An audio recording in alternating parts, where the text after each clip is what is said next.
कथा सुनना, भगवत गुणानुवाद करना, भगवत स्मृति करना, ये तो इसके लिए समय मत देखो, ये तो जब कर लो वही दिन पुरुषोत्तम मास है। लेकिन पुरुषोत्तम मास में कर रहे हो तो ये बहुत बड़ी बात है, बहुत विशेष बात है। सूत जी ने कहा भागवत की कथा सुनो, उससे श्रेष्ठ भगवत प्राप्ति का और कोई साधन नहीं है। तब सबने पूछा भैया भागवत जी की थोड़ी महिमा बताइए। तब भागवत जी की महिमा बताते हुए एक कथा सुनाते हैं।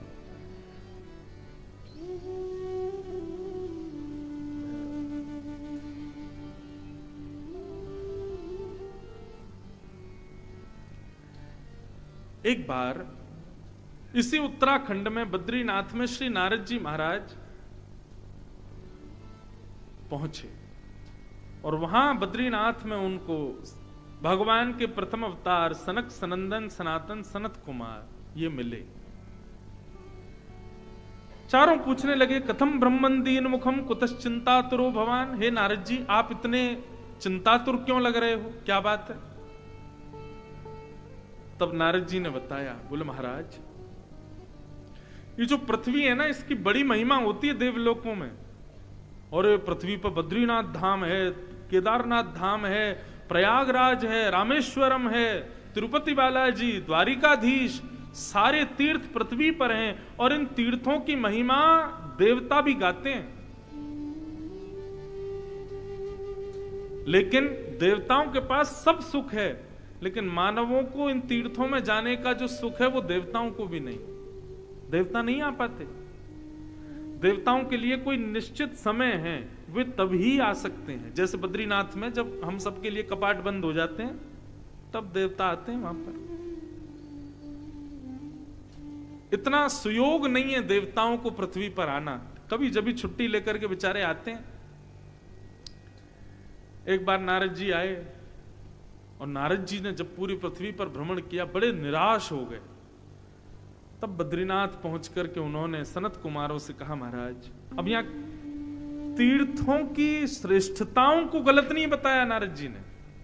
नारद जी बोलते हैं कि मैं पुष्कर गया, प्रयाग गया, काशी गया, गोदावरी स्नान किया, हरिक्षेत्र यानी हरिद्वार गया, कुरुक्षेत्र गया, श्रीरंगम गया, सेतुबंध यानी रामेश्वरम गया, लेकिन एवमादिषु तीर्थेषु भ्रममाण इतस्तता नापश्यम कुत्रचित् शर्म मनस संतोष कारकम। मेरे मन को संतोष नहीं हुआ। सनत कुमार बोले, क्यों? आपके मन को संतोष क्यों नहीं हुआ? तब नारद जी कहते हैं, गंगा स्नान तो कर रहे हैं, लेकिन केवल शरीर की पवित्रता के भाव से, हमारा मन शुद्ध हो इस भाव से नहीं, हमारी बुद्धि सुधरे इस भाव से नहीं।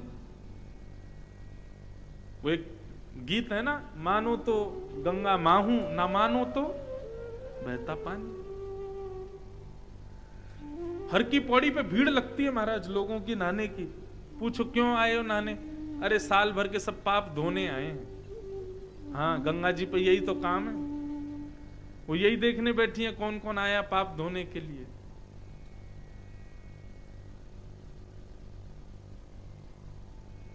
तीर्थों की महिमा, तीर्थों की श्रेष्ठता, नदियों की महिमाओं को जब तक आप कथा के माध्यम से सुनेंगे नहीं ना, वैष्णवों के माध्यम से सुनेंगे नहीं, तब तक तीर्थ जाना व्यर्थ है। किसी भी तीर्थ में जाओ, क्षेत्र में जाओ, किसी भी नदियों में स्नान के लिए जाओ, पहले वहां की महिमा को जानो।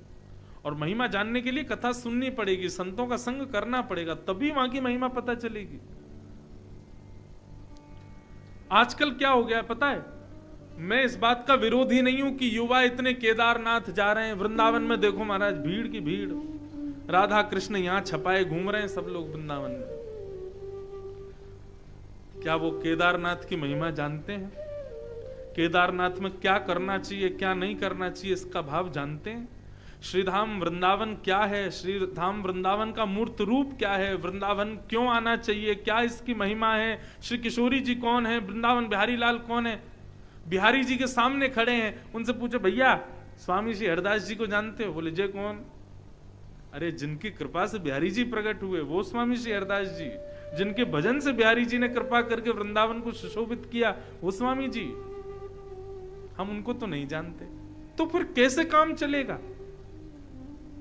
माफ कीजिएगा, अब लोग कहते हैं युवा या तो तीर्थ में जाए नहीं तो दिक्कत लोगों को, और जा रहे हैं तो दिक्कत किसी को नहीं है, चाहे युवा हो, चाहे वृद्ध हो, चाहे कोई भी हो, भाई सबको अच्छा लगता है आप जाइए तीर्थ में, पर तीर्थ की मर्यादा गरिमा उसका भी तो पालन करो।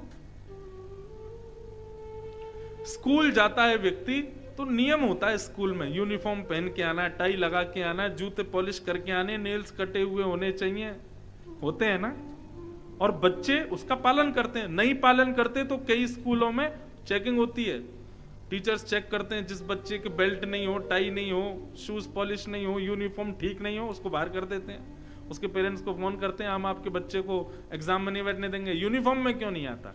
डिसिप्लिन हमको बचपन से सिखाया गया, और हम तीर्थों में आकर के सारे डिसिप्लिन भूल जाते हैं। और कहीं की क्या बात करो, आप ऋषिकेश चले जाओ, आगे कितना इनडिसिप्लिन कर दिया है लोगों ने। क्यों? क्योंकि सत्संग करेंगे नहीं, तीर्थ को केवल एक पिकनिक स्पॉट मान करके घूमने चले जाएंगे, तो फिर वो आपके लिए पिकनिक स्पॉट ही रहेगा, वो तीर्थ है ही नहीं आपके लिए। आपके लिए वो नदी रहेगी, जल रहेगा, गंगा जी नहीं है वो। जिसके हृदय में भाव है, जिसके मन में भाव है, उनके लिए वो तीर्थ है। तीर्थ स्थान से नहीं, तीर्थ मन से प्रकट होता है। कथा आती है श्री रैदास जी की। रैदास जी को जब गंगा स्नान करते समय ठाकुर जी मिले ना, तो रैदास जी का एक नियम था, वो घूमते ही रहते थे, कभी ऋषिकेश चले गए, कभी बद्रीनाथ, कभी वृंदावन, कभी रामेश्वरम।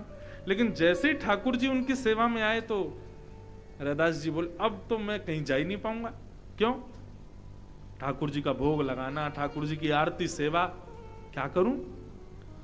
तो रैदास जी ने अपनी कुटिया में ही कागज पर तीर्थों के नाम लिखे और अपनी कुटिया में जगह जगह चिपका दिए। ये हरिद्वार, ये ऋषिकेश, बद्रीनाथ, वृंदावन, ये रामेश्वरम, इस प्रकार अपनी कुटिया में ही सारे तीर्थों के नाम लिख दिए। सुबह अपने ठाकुर जी की सेवा करते और ठाकुर जी से कहे, ठाकुर जी आज कहां चलोगे बताओ?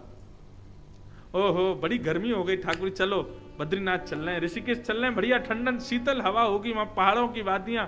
ठाकुर जी की चौकी उठाते और जहां ऋषिकेश नाम की चिट होती उसके नीचे धर देते। आहा देखो गंगा जी बह रही हैं, ठाकुर जी क्या सुंदर पर्वतमालाएं दिख रही हैं, रिमझिम बारिश हो रही है, संत जन विचरण कर रहे हैं, हर हर शंभू का कहते हुए सब लोग नहा रहे हैं, महादेव की उपासना कर रहे हैं। इस प्रकार से अपनी कुटिया में ही तीर्थ का चिंतन करके, और रैदास वास्तव में उस तीर्थ में ही पहुंचा। तीर्थ में नहीं पहुंचते थे, अपनी कुटिया में तीर्थ को प्रकट करते थे। रैदास जी की जीवनी में बताया जाता है कि जिस गांव में रैदास जी रहते थे उसमें कभी कभी जेठ के महीने में भयंकर गर्मियों में ठंडी शीतल हवा चलने लगती थी। गांव के लोग चर्चा करते, अरे भाई बड़ी ठंडी हवा चल रही है, सॉल निकालो, कंबल निकालो, जेठ का महीना इतनी ठंडी हवा क्यों? बोले जरूर रैदास अपने ठाकुर जी को लेके बद्रीनाथ गया होगा। क्यों? उसके ठाकुर जी बद्रीनाथ पहुंच गए कुटिया में और बद्रीनाथ आ जाता था गांव में। और कभी कभी ठंडी के महीने में जहां पर शीतल ब्यार चलती थी, रैदास जी कुकुड़ते हुए ठाकुर जी बड़ी सर्दी हो रही है, कहां चलें? दक्षिण चलते हैं, रामेश्वरम, वहां सर्दी नहीं पड़ती।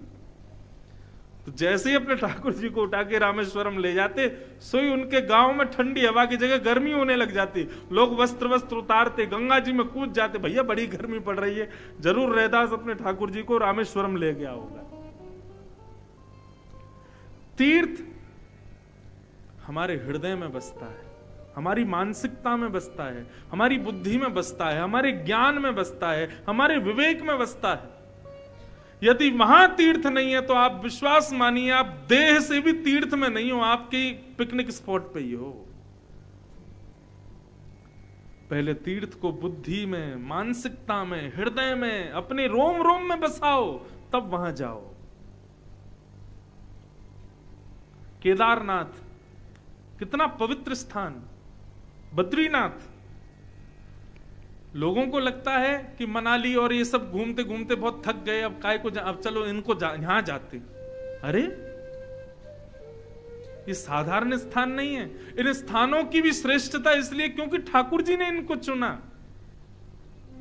पहले उनको अपने हृदय में तो धारण करो, अपनी बुद्धि में तो लाओ, अपनी मानसिकता में तो तीर्थ को बसाओ। उसके बाद जब आप वहां जाओगे, विश्वास मानिए, पहले वृंदावन को कम से कम 1 वर्ष तक सुनिए। वृंदावन क्या है, वृंदावन कैसा है, वृंदावन को सुनते सुनते सुनते जब वृंदावन 1 वर्ष तक आपकी बुद्धि में, चिंतन में, नेत्रों में, कानों में, सब जगह केवल वृंदावन हो, उसके बाद वृंदावन जाइएगा। आपको दर्शन के लिए बिहारी जी के मंदिर में जाने की जरूरत नहीं है। वृंदावन प्रवेश करते ही जहां नजर घुमाओगे वहीं बिहारी जी दिखेंगे। हर कण कण में बिहारी जी का दर्शन होगा। वृक्ष वल्लरी फिर साधारण नहीं दिखेंगे, लगेगा यही गोप गोपियां हैं, यही ऋषिजन हैं। अब ऋषिकेश महिमा क्या है? यहां पर एक भी वृक्ष नहीं है, ऋषिकेश में एक भी वृक्ष नहीं है। ऋषिकेश में सब ऋषि हैं और ये सब ऋषि नारायण से आज्ञा मान करके इस स्थान को पुनीत करने के लिए, इस स्थान पर अपनी योग्यताओं को पाने के लिए वृक्ष बन करके यहां भजन कर रहे हैं। इसलिए इसको ऋषिकेश कहा गया।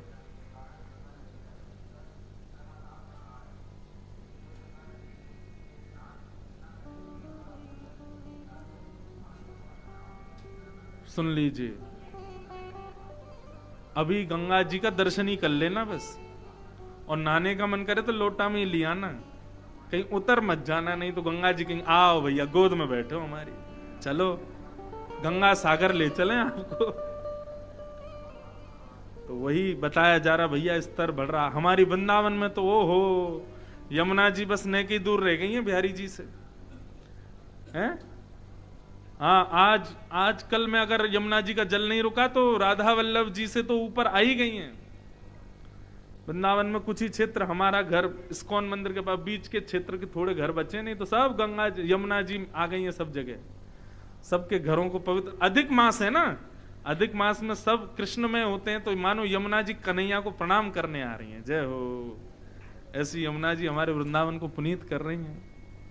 मैं चंद घंटों के लिए वृंदावन गया था कल, तो श्री यमुना जी का जल स्तर बढ़ रहा है। हमारे वृंदावन के लोग इतने आनंद में अपने घरों से कूद कूद के यमुना जी का स्वागत कर रहे हैं।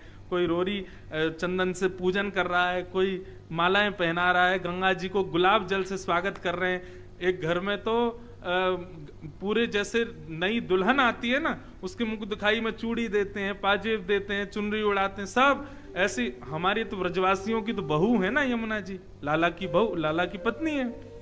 तो एक ब्रजवासी ने तो सारे श्रृंगार बहू के जन मुख दिखाई में जो देते हैं, जैसे यमुना जी उनके द्वार पर आई हैं, क्योंकि जल स्तर बढ़ रहा है, तो बिल्कुल जैसे बहू को मुख दिखाई करते हैं ऐसी यमुना जी की मुख दिखाई कर रहे हैं। वृंदावन का भाव अलग है, वृंदावन विचित्र है। तो भैया मैं क्या निवेदन कर रहा था, तीर्थों को, धामों को, स्थानों को अपने पहले हृदय में बसाओ, तब वहां जाओ। नहीं तो निश्चित मानिए आप अपराध कर बैठेंगे तीर्थ में। पहले वहां की महिमा को जानो। तो इस प्रकार, अच्छा हमें कथा कितने बजे तक करनी है? हैं? 1 बजे तक? हाँ, थोड़ी देरी तक चले ना, कहीं पता चली कि महाराज लोग बाग इशारा करें, महाराज आप तो आए नहीं शोभा यात्रा में, हम तो सुबह से चले फिरे भूखे प्यासे हैं। तो ऐसा विचार मत करना, हम थोड़ी बहुत देर में विश्राम करेंगे। सुनो, तो तीर्थ को हृदय में धारण करो। नारद जी महाराज बोले, मुझे तीर्थों में कोई कमी नहीं लगी, लेकिन तीर्थों में आने वाले लोग वो तीर्थों को जानते ही नहीं है, और जिसकी वजह से उनके मन को संतोष नहीं हो रहा। माफ कीजिएगा, आप वृंदावन, कई लोग मुझसे कहते महाराज जी हम हर महीने वृंदावन आते हैं, तो ये कोई बहुत बड़ी बात नहीं है। आप कहोगे क्यों? वृंदावन एक बार आओ, और उसके बाद में वृंदावन छोड़ ही ना पाओ तो समझो बहुत बड़ी बात है। बार बार जाके आना पड़े तो समझो आप वृंदावन आए ही नहीं अभी। पूज्य श्री राधा बाबा कभी वृंदावन नहीं गए। क्यों? कहते थे अगर मैं वृंदावन गया तो फिर मैं आ नहीं पाऊंगा, इसलिए केवल वृंदावन को सुनते थे। वृंदावन के बारे में खूब लिखा। केली कुंज उनकी एक ग्रंथ है, मैंने अवलोकन किया उसका। केली कुंज में गोवर्धन में कहां कैसे है, राधा कुंड कैसा है, कृष्ण कुंड कैसा है, सब उन्होंने चित्रकार बनाए हैं। देह से कहीं भी रहते थे कि देह से वाटिका में रहते थे गोरखपुर में, देह से ऋषिकेश पधारते थे बाबा यहां, लेकिन चित्त से सदा वृंदावन में रहते थे। यही वास्तविक तीर्थ यात्रा है, चित्त की, देह की नहीं। पहले चित्त को तीर्थ पहुंचाओ, फिर देह को लेके आओ। अभी क्या हो गया है, हमारे युवान भाई बहन, बहुत अच्छी बात है, तीर्थों के प्रति रुचि बढ़ रही है, लेकिन भैया पहले कथा में भी तो आओ, पहले थोड़ी देर सुनो तो, उस तीर्थ की महिमा गरिमा सबको पहचानो, जानो, गंगा जी के महिमा को जानो, केदारनाथ के रहस्य को जानो, उसके बाद जाओ। केवल 16 किलोमीटर पैदल चढ़ना ही तपस्या नहीं है, तीर्थों को जानो। जाने बिन न होत प्रतीति, बिन प्रतीत होत नहीं प्रीति। प्रीति नहीं कर पाओगे फिर। एक प्रकार से जो हीरे की पहचान नहीं जानता वो हीरे को लेकर के उसको कांची समझेगा, लेकिन जो जौहरी के पास चला जाए और जाके बोले महाराज देखना ये क्या है, तो जौहरी ओ भैया 2.5-3 लाख रुपए का हीरा है, मूल्य बता देगा। ठीक वैसे ही बंधुओं, तीर्थों के पास बिना गुरु आश्रित हुए जाओगे तो उसको कांच समझ करके लौट जाओगे, उसको भोग का विलास का स्थान समझ के लौट जाओगे। पहले जौहरी रूपी गुरु के पास जाकर के उस तीर्थ की महिमा को जानो, सुनो, उसके बाद उस तीर्थ में जाओ। वो गुरु आपको उस तीर्थ की महिमा से अवगत कराएंगे, उस स्थान की महिमा से अवगत कराएंगे। कथाओं में आओ।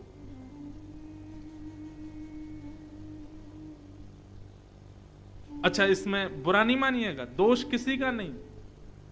कथा की चर्चा होती, बड़े लोग ही मना कर दे, बच्चों तुम क्या करोगे जाके, तुम रहो घर में बैठो, यहीं रहो, पढ़ाई वढ़ाई करो। ठीक है, अच्छा पढ़ाई करनी भी चाहिए, लेकिन कथाओं में प्रायोरिटी दो पहले बच्चों को।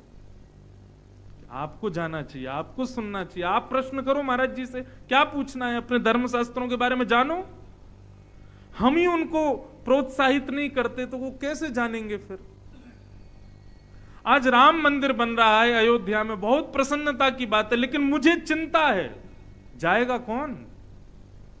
क्यों? अगर आप हम लोगों की बात कर तो हम तो 20, 25, 30 साल में निपट जाएंगे सब लोग, फिर कौन जाएगा। और फिर यदि कोई जाएगा भी तो उसकी बिना महिमा को जाने प्रवेश करेंगे तो फिर वहां की भी रूप को बिगाड़ देंगे, फिर नारद जी परेशान होंगे जैसे हो रहे हैं।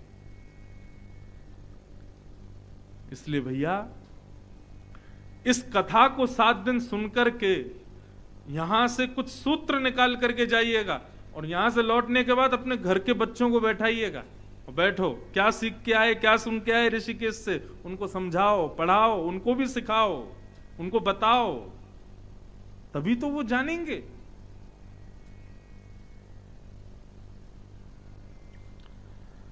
नारद जी महाराज बोले भैया पृथ्वी पर सब जगह घूम लिया, मेरे मन को संतोष ही नहीं हो रहा, यहां के लोग कुछ जानते ही नहीं है।